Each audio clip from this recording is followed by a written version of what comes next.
And it wasn't too, like, very long after that you started actually playing with your dad. It was right around there, actually. Yeah, I was around 15 when we just started jamming for fun. It was just a thing that was, you know, he was like, "Hey, you want to jam?" Sure. And I made a list of songs, and I went home and learned them all. And then we just started jamming. We jammed for like a year or two before it was like, "Hey, there's something here that's actually worth, you know, this isn't just kind of a, oh, look at the dumb kid trying." It was like, "Hey, this actually works." And that's when I called Dave, and that's how it happened. That's so. I mean, that's very unusual way of getting into the touring. Yeah. Or like just being a very unusual artist. But it also, I guess you have to kind of mature very early into what it is to tour. I mean, it's work. It's just in terms of work in general, and just like the things you experience being that age when you are literally the only one separated by at least 25 years. But yeah, I mean, you just kind of do it.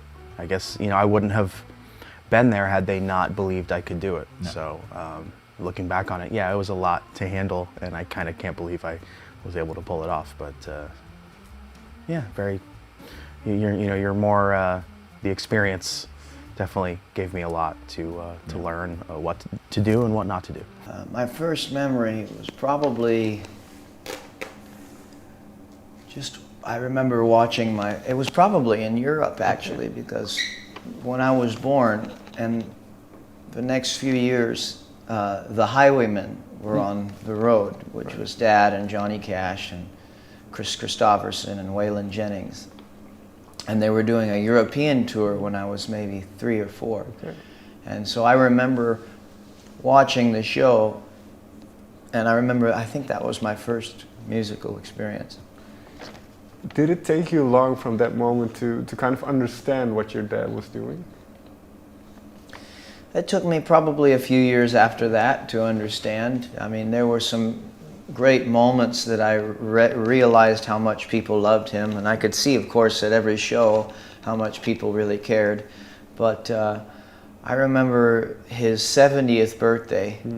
I was probably about 13 or 14, and so many people came to celebrate his birthday. It was a show at the Beacon Theater. Right. And it was Eric Clapton and Ray Charles, Leon Russell, Paul Simon, Sheryl Crow, Faith Hill, Kid Rock, all these people, or Shania Twain, Shania Twain, Kid Rock, and they all came and sang Dad's songs with him on his birthday. And at that point, I knew who Kid Rock and Shania Twain was, and Ray Charles, of course, because he was friends with Dad, and and Paul Simon, and all these folks that I just really loved. And then they were all coming to celebrate my father, and so that was one moment that really stood out.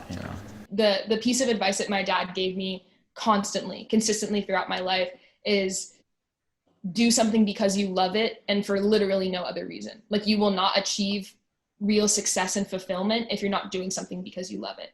And that's something, I think, the goal for him and a lot of the other, guys that came up in the Seattle grunge scene. I know this about Eddie. I know this about Kurt and Lane. They weren't in it for fame. They weren't in it for Rolling Stone covers. They were in it because they loved what they did. And fame happened to come along with that because what they were doing was really real. But I think that's something that a lot of people experience, especially when you're doing it because you love it. And the fame is a secondhand part of it that can be great, but it can also be really toxic and really pressurizing. So that's a piece of advice that he gave me often, but definitely gives insight into his feeling about fame and that he did it because he loved it, Dad separated from Mum when I was like 3 or 4, maybe 5. So, I didn't know that. So he went off in another direction. I didn't see him much at all. And From 3 or 4 years old? Yeah. I maybe saw him 4, maybe 8 times at the most before his death. And so. How old were you then? 17. So in 14 years, you had 8 meetings with your dad. Maybe a few more here and there, but it was few and far between. Was it fatherly or? It was difficult. Yeah. It was very difficult, and also seeing as he'd started a new life with Yoko and having another baby, Sean, the whole attention was directed over there. So, I mean, when Mum separated, all she asked for was clothes for my back, food for my stomach, and enough money to put me through school. So we grew up basically not poor, but we weren't poor, but we weren't rich. Not like either. you think John Lennon's son will grow up. Oh no. And it was very difficult for her and for me because the majority of people still today in the world believe that I've had millions since I was 3 years old. If you would have asked me, I would have said that. Yeah, and I've always worked for my own money. I've waited, I've done this, I've done that, and finally I took off with music. So, I mean, everything that I've done and my mother has done has purely come from our own hard work. And it seems that everyone knowing or hearing of your father seems like they know your father, and how is that? Well, it's very difficult because, I mean, I appreciated the man's music very much. I think he and the rest of the guys in the Beatles were phenomenal. But as a father, I don't have much respect for him at all, and as a person to some degree. Do the other kids expect you to be wild because, your father's supposed to be so wild? At the school I went to in LA, they expected I'd come into school in a helicopter. Right. They thought you would be a wild kind of guy like your dad, Ozzy. Bite the head off a bat. Did you hear about that story? Dad supposedly bit the head off a bat? Second day at school, this kid comes up to me. Did your dad bite the head off a bat? And what'd you say? Yeah. Yeah, he did. You better not mess with me. Can you get me Ozzy's autograph and all this kind of thing? Yeah. Well, your father has accomplished greatness. You realize that, right? Yeah. Yeah, so it's good to have a genius for a father, right? Now, do you listen to your dad's music? I have to. He forces you to. I was sitting in the doctor's office yesterday, and these two old women were looking at him like this.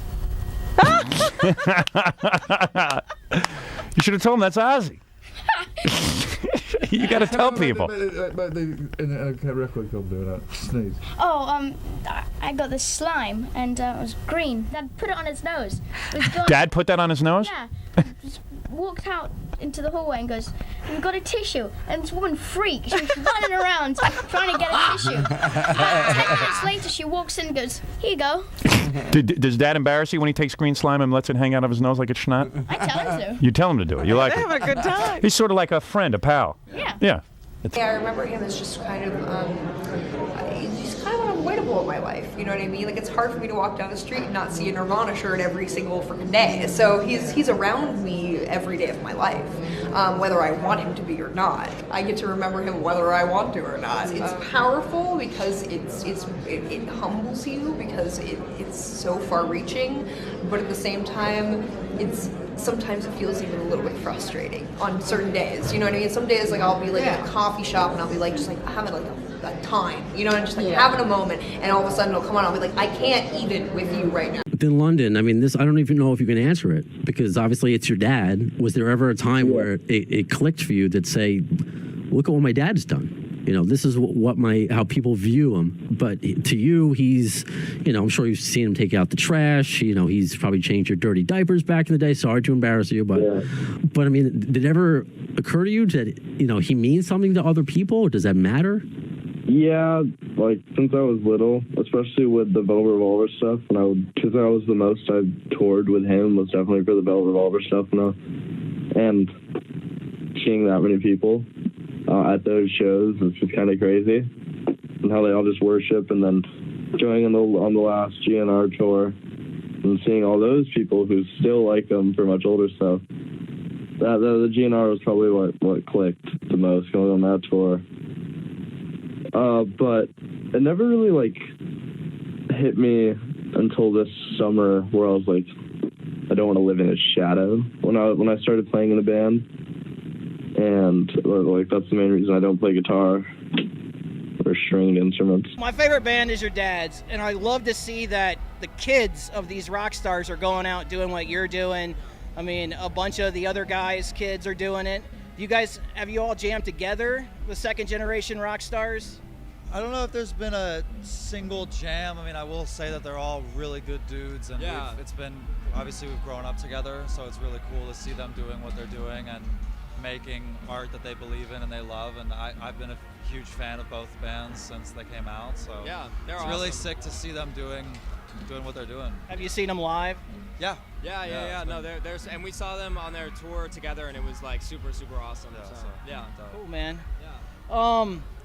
I do want to ask you one Metallica question, and it has nothing to do with your dad on that level. I'm a huge fan. I've seen them 35 times. I have all these experiences from seeing them live and emotions. Do you have like something that comes to mind on that greatest experience of growing up and seeing your dad on the stage playing, or something that happened at a concert? Yeah, I mean, I think for us it's mainly just been like getting to be around music from a young age like that, and like being around people who are like constantly trying to like push for new things and work on their stuff has just been something that's very inspiring for us, you know what I mean? It's definitely a privilege to grow up around music and people who are creative and excited about being creative and take it seriously. Yeah. Say that experience as a whole has been really cool, inspiring. So a lot of professionalism taught to you guys. Yeah, no, it's I just think also people just who are passionate about what they're doing. People who are passionate about their art form and doing what they love and making something new and exciting that they can share with other people.